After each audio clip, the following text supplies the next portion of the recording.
পরপর 2 ম্যাচ হলুদ কার্ড দেখায় কোপা আমেরিকায় কোয়ার্টার ফাইনালে খেলা হচ্ছে না ব্রাজিলের আক্রমণ ভাগের প্রধান তারকা ভিনিসিয়াস জুনিয়রের, যেখানে সেলেসাদের বড় পরীক্ষা দিতে হতে পারে উরুগুয়ের বিপক্ষে।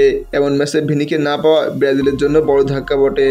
ফলে তার জায়গায় কে খেলবে সেটি নিয়ে আলোচনা চলছিল। ব্রাজিল কোচ দরিবাল জুনিয়রও সম্ভাব্য বিকল্প নামটি জানিয়েছে। আগামীকাল বুধবার বাংলাদেশ সময় সকাল 7টায় মুখোমুখি হবে ব্রাজিল উরুগুয়ে। দুর্দান্ত ফর্মে আছে মার্সেলো রিয়েলসার দল উরুগুয়ে, ফলে এবারে কোপা তাদের অন্যতম শক্তিশালী ফেভারিট বলে বিবেচনা করা হচ্ছে। তবে প্রতিপক্ষ যে ব্রাজিল, নিজেদের চেনা ছন্দ খুঁজে ফেরা 9 বারের চ্যাম্পিয়ন মোকাবেলা করা যে কঠিন হতে যাচ্ছে সেটি বলার অপেক্ষা রাখে না।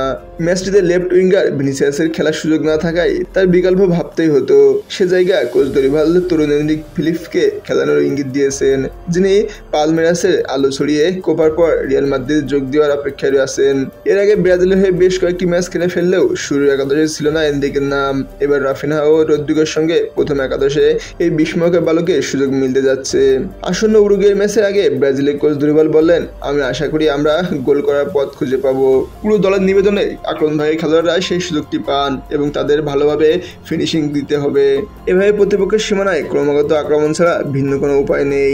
আমরা একজন গুরুত্বপূর্ণ খেলোয়াড়কে ভিনিসিয়াসকে হারিয়েছি, তবে আরেকজন তরুণ তারকাকে সুযোগ দেওয়াও সুযোগ এসে গেছে।